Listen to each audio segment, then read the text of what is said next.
Good morning students. आज हम फिर से इसी कड़ी में आगे बढ़ते हुए BSc BEd second year maths और हमारी बुक है वो उत्तरकलन चल रही है और इसका चैप्टर नंबर 3 अवकलनीयता। और आज का जो हमारा टॉपिक है वो क्या है, दो चरों वाले फलन की अवकलनीयता। तो देखिए साथियों, सर्वप्रथम इसका जो थ्योरी पार्ट बनता है उसको हम क्लियर कर लेते हैं। और थ्योरी पार्ट अगर आपने सही ढंग से क्लियर कर लिया तो यहां से कोई भी क्वेश्चन क्यों ना पूछा जाए साथियों, आप आसानी से इसको हल कर सकते हो। तो देखिए साथियों, इसका जो थ्योरी पार्ट है वो क्या है, ए बी के सामीप्य में परिभाषित फलन। कोई मेरे पास कोई फंक्शन दिया गया है एफ एक्स वाई, दो चर होने चाहिए, यहाँ पर वेरिएबल है वो कितने होने चाहिए, 2 होने चाहिए। बिंदु ए बी पर अवकलनीय या पूर्ण अवकल कहलाता है यदि एफ ए बी पर आश्रित ए से दो अचर, यहाँ पर एक अचर का नाम एल्फा है और दूसरे का नाम क्या है साथियों, बीटा है, विद्यमान हो कि। तो यहां पर प्रत्येक जगह आपको केवल और केवल साथियों एक ये फॉर्मूला है वो आपको याद रखना होगा।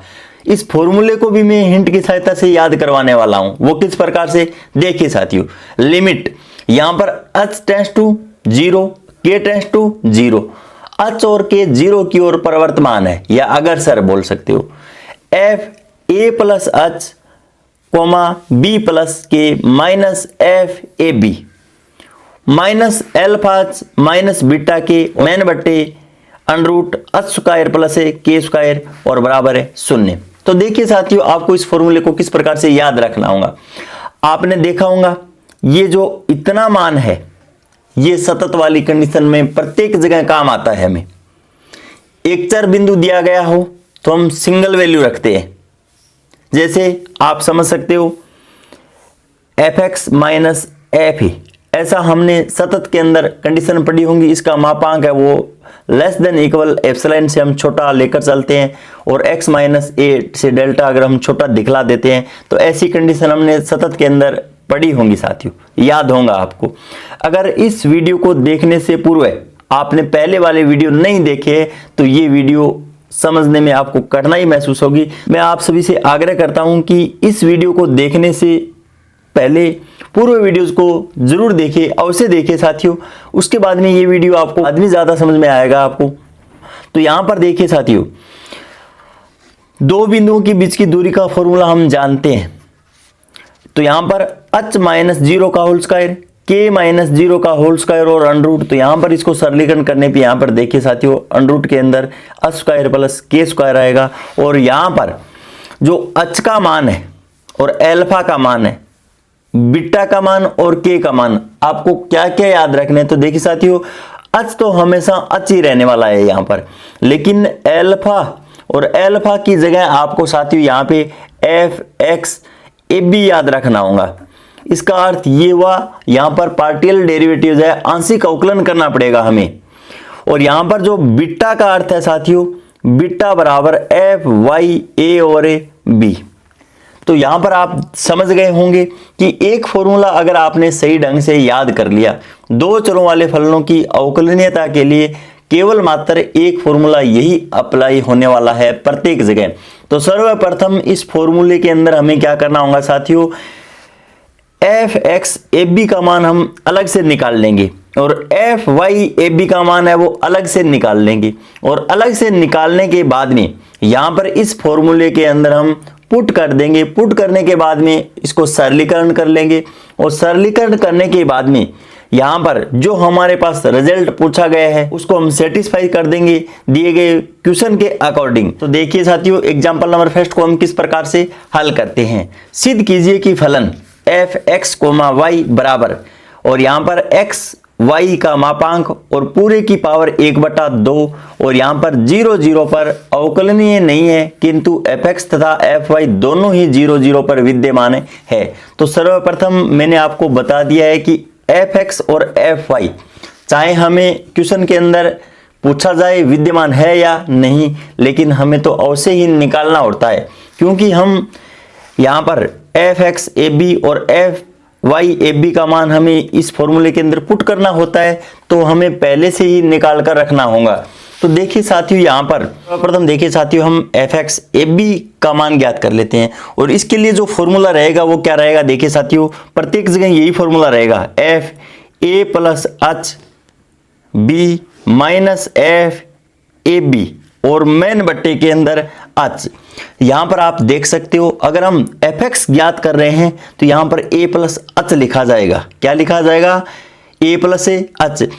इसको साथियों हम अन्य संकेत भी दे सकते हैं। वो क्या दे सकते हैं? देखिए यहां पर डेल एफ बट्टा डेल एक्स और यहां पर ए और बी, इस तरीके से भी लिख सकते हैं और इस तरीके से इसको भी लिख सकते हैं हम। अब उसके बाद में देखिए साथियों, ये विद्यमान होना चाहिए। क्या होना चाहिए? ये क्या होना चाहिए? विद्यमान होना चाहिए, विद्यमान होना चाहिए। उसके बाद में हम एफ वाई एफ बी जब हम ज्ञात करेंगे तो हमारे पास देखिए साथियों यहां पर इसका मान है वो F A comma B plus K minus F A B और बट्टा के लिखा जाएगा, के लिखा जाएगा। यहां पर जो लिमिट लगेगी साथियों, लिमिट एच टेंस टू 0 हो जाएगी और यहां पर लिमिट लगेगी के टेंस टू क्या हो जाएगी? 0 हो जाएगी। तो यहां पर आपको सर्वप्रथम दो चरों वाले फलन की अवकलनीयता के लिए कोई भी क्वेश्चन क्यों ना आ जाए, सर्वप्रथम आपको प्रत्येक जगह साथियों एफ एक्स ए बी निकालना होगा। यहां पर x निकाल रहे हैं तो लिमिट h टेंस टू 0 पे जाएगी और अगर हम एफ वाई निकाल रहे हैं तो लिमिट k टेंस टू 0 पे जाएगी। अगर यहां पर x है तो यहां पे a प्लस h लिखा जाएगा और यहां पर y निकाल रहे हैं तो b प्लस k लिखा जाएगा और यहां पर कोई भी अंतर नहीं है इन दोनों के अंदर और ये भी विद्यमान होना चाहिए साथियों। ये भी क्या है? विद्यमान है, होना चाहिए। और इसको जो लिखने का संकेत है वो हम डेल एफ बट्टा डेल वाई और ए बी लिख सकते हैं साथियों, जो हमारी मर्जी है। आंशिक अवकलन है केवल यहां पर एफ का वाई के सापेक्ष आंशिक अवकलन और बिंदु ए बी पे है, ऐसा बोला गया है, इसका सामान्य जो अर्थ है। अब उसके बाद में देखिए साथियों यहां पर अगर हम लिमिट, यहां पर अगर हम limit x tends to a कर रहे हैं, केवल और केवल यहां पर समझने की बात बता रहा हूं साथियों, और प्रत्येक जगह क्वेश्चन के अंदर हम h टेंस टू 0 ही लिखने वाले हैं। लेकिन अगर कोई साथी यहां पर limit x tends to a ले लेता है तो यहां पर x और b लिखा जाएगा। यहां पर आप देख सकते हो a प्लस h की जगह यहां पर देखिए a प्लस h। यहां पर आपने पूर्व के अंदर सीमा और सतत के अंदर पढ़ा होगा x बराबर a प्लस h और यहां पर x बराबर a माइनस h आपने पूर्व के अंदर पढ़ा होगा। तो यहां पर h की जगह कितना मान आ जाएगा? फिर x माइनस a लिखा जाएगा। लेकिन ये तो केवल और केवल समझने के लिए कॉन्सेप्ट है साथियों। जब भी हम क्वेश्चन को हल करेंगे तो यहां पर केवल और केवल लिमिट h टेंस टू 0 लेंगे और k टेंस टू 0 लेंगे। तो उसके बाद में देखिए साथियों क्वेश्चन नंबर फर्स्ट को हम किस प्रकार से हल करते हैं। सर्वप्रथम यहां पर a और b की जगह हम 0 मान पुट कर लेंगे क्योंकि हमें मूल बिंदु पर पूछा गया है। तो यहां पर f x 0 0 का जब हम मान ज्ञात करते हैं तो हमारे पास यहां पर कितना मान निकल कर आएगा? देखिए साथियों यहां पर तो सर्वप्रथम जब आपको क्वेश्चन नंबर फर्स्ट पूछा जाता है एग्जाम के अंदर तो आपको क्या करना होगा? देखिए साथियों तो यहां पर f x 0 0 limit h tends to 0, तो यहां पर इस फॉर्मूले के अंदर हमें मान पुट करना होगा। तो सर्वप्रथम इस फॉर्मूले को लिखना होगा आपको और फॉर्मूले को लिखने के बाद में यहां पर a और b की जगह 0 पुट कर देना होगा। तो यहां पर पुट करने के बाद में कितना मान शेष रहता है? f h 0 minus f 0 0 main बट्टे के अंदर h। तो यहां पर आप देख सकते हो लिमिट h टेंस टू 0, यहां पे इसका मान भी 0 है और इसका मान भी क्या है? 0 और मेन बट्टे के अंदर है h। तो यहां पर इसका रिजल्ट है वो साथियों 0 निकल कर आता है। तो आप कह सकते हो कि एफ एक्स 0 0 पे मान इसका क्या आएगा? 0 निकल कर आएगा। अब ठीक उसी प्रकार एफ वाई 0 0 पे भी हम मान ज्ञात कर लेते हैं, यहीं पर ज्ञात कर लेता हूं। तो देखिए साथियों लिमिट के टेंस टू 0 एफ 0 और यहां पे के माइनस एफ 0 0 और मेन बट्टे h। जब आप इसको सरलीकरण करते हो तो इसका मान भी 0, इसका मान भी 0 और बट्टे के अंदर यहां पर k लिखा जाएगा साथियों। क्या लिखा जाएगा? k लिखा जाएगा और यहां पर भी k। तो इसका रिजल्ट भी क्या निकल कर आएगा साथियों? 0 निकल कर आएगा। इसको सरलीकरण कर लेना आप। तो यहां पर देख सकते हो आप फंक्शन, यहां पर हमें क्वेश्चन ये दिया गया है x इंटू वाई दिया गया है। तो यहां पर साथियों हम जब भी एक वैल्यू 0 पुट कर देंगे तो गुणा के अंदर होने के बाद में पूरा रिजल्ट है वो फंक्शन का क्या आएगा? 0 आएगा। तो इसलिए मैंने यहां पर इस मान और इस मान को 0 0 लिखा है। और यहां पर एफ वाई 0 0 और एफ एक्स 0 0 दोनों ही हमें 0 0 प्राप्त हो रहे हैं। तो इस प्रकार हम कह सकते हैं कि ये दोनों मान तो क्या है, विद्यमान है। ये दोनों मान तो क्या है, विद्यमान है। और यहां पर क्वेश्चन के अंदर यही पूछा गया है, एफ एक्स और एफ वाई दोनों ही क्या है, 0 0 पर विद्यमान है। तो ऐसा तो हम कह सकते हैं कि एफ एक्स और एफ वाई दोनों विद्यमान है 0 0 पे। अब उसके बाद में हम क्वेश्चन को सतत चेक करेंगे सर्वप्रथम। तो यहां पर एक आवश्यक शर्त ये होती है कि अवकलनीयता हमें पूछा गया है, तो सर्वप्रथम हमें सतत चेक करना होगा। सतत अगर है तो अवकलनीयता चेक करेंगे, अगर क्वेश्चन सतत भी नहीं है तो हम अवकलनीयता चेक करने की आवश्यकता ही नहीं है साथियों। सतत फैल हो जाता है तो अवकलनीय तो हो ही नहीं सकता। अगर यहाँ पर सतत फलन है तो अवकलनीय होना आवश्यक नहीं है साथियों। और यहाँ पर देखिए क्वेश्चन के अंदर अवकलनीय नहीं है, तो यहाँ पर हम सर्वप्रथम सतत की कंडीशन चेक करेंगे।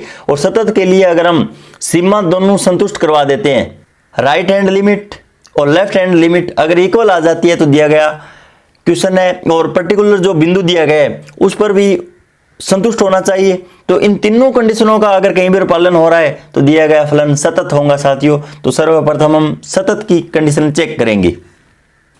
तो यहां पर आप देख सकते हो दो चर बिंदु के लिए सतत हमने पूर्व के अंदर पढ़ा है। तो इसका फॉर्मूला क्या होता है, F A plus H B plus K minus F A B और मापांक less than equal epsilon for under root H square plus K square. इसका मान डेल्टा से हम लेस देन और इक्वल दिखला दें, या हम कह सकते हैं एच का मापांक लेस देन इक्वल डेल्टा और के का modulus less than equal delta. ये प्रेजेंट हम कर दे तो दो चर बिंदुओं के लिए सतत सिद्ध हो जाएगा। ऐसा हमने पूर्व के अंदर अध्ययन किया है साथियों। अब उसके बाद में देखिए साथियों, हमें यहाँ पर क्या करना होगा, जो हमने मान निकाले हैं उन मानों को हम उस फॉर्मूले के अंदर अप्लाइड कर देते हैं, तो हमारे पास रिजल्ट क्या निकल कर आएगा। देखिए साथियों, तो उसके बाद में देखिए साथियों, हमारे पास दो चरों वाले फलनों के लिए अवकलनीयता का जो फॉर्मूला होता है वो ये होता है। हमने पूर्व के अंदर अध्ययन कर लिया है। केवल और केवल यहाँ पर हमें मान पुट करना होगा। और हमारे पास जो फंक्शन दिया गया है वो ऐसा दिया गया है साथियों, x इंटू वाई, और यहाँ पर इसके पूरे की पावर है वो 1/2 दी गई है।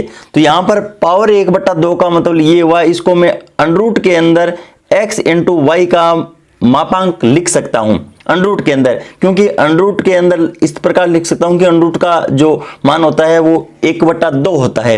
तो यहाँ पर लिमिट हमें h टेंड्स टू 0 और k टेंड्स टू 0 दी गई है। तो यहां पर इस फंक्शन के अंदर जब हम मान पुट करेंगे, और यहां पर देखिए साथियों, हम f00 का मान भी पहले से निकाल लेंगे, और f00 का मान भी 0 आएगा, क्योंकि साथियों यहां पर हमें फंक्शन है वो गुणा के अंदर दिया गया है। एक फंक्शन अगर 0 है तो पूरा फंक्शन भी 0 हो जाएगा। तो यहां पर इसको सरलीकरण करने पे यहां पे इसका मान है जो अंडरूट h और k आएगा, माइनस का चिन्ह, f00 का मान है वो 0, क्योंकि इस फंक्शन के अंदर हम जब मान पुट करेंगे तो 0 आएगा, माइनस का चिन्ह, h का h, और ये एफ एक्स ए बी हमने निकाल लिया है, विद्यमान है और इसका मान क्या है 0 है, माइनस का चिन्ह के, और ये भी निकाल लिया है इंटू 0, और मैन बट्टे के अंदर अंडरूट h स्क्वायर और k स्क्वायर बराबर क्या है 0। अब उसके बाद में देखिए साथियों, यहां पर लिमिट तो h टेंड्स टू 0 और k टेंड्स टू 0 चल रही है। अब इसको आगे और सरलीकरण हम करते हैं, तो हमारे पास यहां पर इसका जो परिणामी रिजल्ट है वो अंडरूट के अंदर h के और मैन बट्टे h square plus k square निकल कर आता है। और लिमिट यहां पर आप देख सकते हो h टेंड्स टू 0 और k टेंड्स टू 0। तो यहां पर पूरा का पूरा फंक्शन है वो 0, मतलब अनिर्धारीय रूप बन रहा है। तो यहां पर हम डायरेक्ट कोई हल कर नहीं सकते। यहां पर h और k के अंदर कोई भी मान कट नहीं रहा है, तो यहां पर हम कोई भी रिजल्ट है वो नहीं ज्ञात कर सकते। और रिजल्ट ज्ञात नहीं कर सकते तो फिर हमें क्या करना होगा। देखिए साथियों, हमने पूर्व के अंदर अध्ययन किए, हम जानते हैं कि यदि लिमिट हमारे पास कोई लिमिट है वो x टेंड्स टू 0 और y टेंड्स टू 0, और F X comma Y function A B belongs to R square का अस्तित्व है, तो ये सीमा उपगमन पथ से स्वतंत्र होती है, जिसके अनुदिश हम बिंदु ए बी की ओर परिवर्तित होते हैं। ऐसा हमने अध्ययन किया है। सर्वप्रथम हम एफ एक्स कोमा वाई निर्देशीय अक्षों के अनुदिश सर्वसम्मत 0 है, ऐसा कॉन्सेप्ट हमने सतत के अंदर अध्ययन किया है। जब यहां पर देखिए साथियों x और y 0 0 की अग्रसर हो तो सीमा प्रत्येक अक्ष के अनुदिश 0 है। तो किंतु उपगमन पथ सरल रेखा, तो देखिए साथियों इस प्रकार होने पे हमें पूर्व पता है कि y बराबर mx एक सरल रेखा के पथ से हमें गुजारना होता है। हम जो इस क्वेश्चन के अकॉर्डिंग यहाँ पर पथ सरल रेखा का बनेगा वो क्या बनेगा, देखिए साथियों k बराबर mh रखना पड़ेगा हमें। क्या है, m बराबर है k बराबर mh जो एक सरल रेखा का समीकरण है, इसको हमें संतुष्ट करवाना होगा। अगर इसको संतुष्ट करता है तो ठीक है, अन्यथा फिर क्या हो जाएगा, अवकलनीय नहीं होगा। और यहाँ पर अगर आप एक कंडीशन से संतुष्ट नहीं होते हो तो फिर हमने पूर्व के अंदर y स्क्वायर बराबर x या x बराबर y स्क्वायर पुट किया होगा। एक परवल्ले पे भी हमने गुजार के देखा होगा दिए गए इक्वेशन को।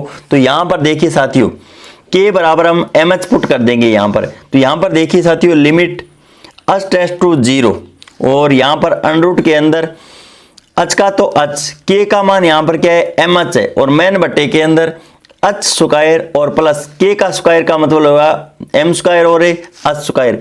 यहाँ पर h स्क्वायर और h स्क्वायर अंडर से बाहर आएगा तो h आएगा और यहाँ पर भी h स्क्वायर। तो देख सकते हो आप h से h कैंसिल हो जाएगा तो हमारे पास लिमिट h टेंड्स टू 0 और अंडर के अंदर m बटा 1 प्लस m स्क्वायर, ये रिजल्ट शेष रहता है। लेकिन यहाँ पर तो देखिए साथियों h की टर्म ही शेष नहीं रही है, h की तो टर्म ही शेष नहीं रही है, केवल और केवल यहाँ पर तो क्या है m के अंदर पद आ गया है, परवणता बची है, सिर्फ क्या बची है, परवणता शेष रही है। तो इस प्रकार हम कह सकते हैं फलतः इस सीमा का अस्तित्व नहीं है क्योंकि ये m पर निर्भर करती है। क्या है, m पर निर्भर करेगी। किस पे निर्भर करेगी, m पे निर्भर करेगी। फलन f मूल बिंदु 0 0 पर अवकलनीय नहीं है। अगर इस क्वेश्चन को आपने सही ढंग से समझ लिया है साथियों तो बाकी जितने भी क्वेश्चन है वो आसानी से हल हो सकते हैं। एक बार मैं पुनः आपको बता देता हूं कि किस प्रकार से इस क्वेश्चन को हल करना होगा आपको। सर्वप्रथम आपको कोई भी दो चरों वाले फलन की अवकलनीयता अगर ज्ञात करनी हो तो देखिए साथियों f(x) ab ज्ञात करना होगा और यहाँ पर जो आपको पर्टिकुलर बिंदु दिया होता है उस पे ही मान ज्ञात करना होता है। तो यहाँ पर मैंने व्यापक रूप में ए बी लिखा है और क्वेश्चन के अंदर आपके पास 0 0 है तो यहाँ पे 0 0 लिख लेना। फिर इस फॉर्मूले का उपयोग करना है। यहाँ पर x है तो यहाँ पर प्लस h और यहाँ पे नीचे h आ जाएगा और ये विद्यमान होना चाहिए। अगर हम y ज्ञात करें तो यहाँ पर b प्लस k आएगा और बट्टे में भी k लिखा जाएगा। अब उसके बाद में आपको क्या करना होगा, उस फंक्शन का अलग से मान निकालने होगा। f(x) 0 0 और f(y) 0 0 ये मान ज्ञात करने के बाद में फॉर्मूले के अंदर जो संपूर्ण फॉर्मूला है इसके अंदर हमें मान पुट कर देना होगा। मान पुट करने के बाद में आपके पास में यहाँ पर अनिर्धारीय रूप बन जाएगा और अनिर्धारीय रूप बनने के बाद में y बराबर mx एक सरल रेखा के पथ से गुजार दीजिए या फिर हम x बराबर वाई स्क्वायर या y बराबर x स्क्वायर परवल्ले का जो इक्वेशन होता है उससे गुजार कर देख लीजिए और यहाँ पर हमारे पास कुछ न कुछ रिजल्ट निकल कर आ जाएगा। या तो फिर अस्तित्व के अंदर होगा या फिर अस्तित्व नहीं होगा। अस्तित्व है तो अवकलनीय है, अगर अस्तित्व नहीं है तो अवकलनीय भी नहीं होगा। तो इस प्रकार मैं आशा करता हूं कि इस वीडियो को देखने से पूर्व आपको सतत वाला कॉन्सेप्ट और सीमा वाला कॉन्सेप्ट है वो क्लियर करना होगा साथियों। तो इन्हीं शब्दों के साथ धन्यवाद। एक क्वेश्चन मैंने आपको बता दिया है साथियों, बाकी क्वेश्चन है वो आप कर लेना। केवल और केवल मैंने यहाँ पर हिंट दी।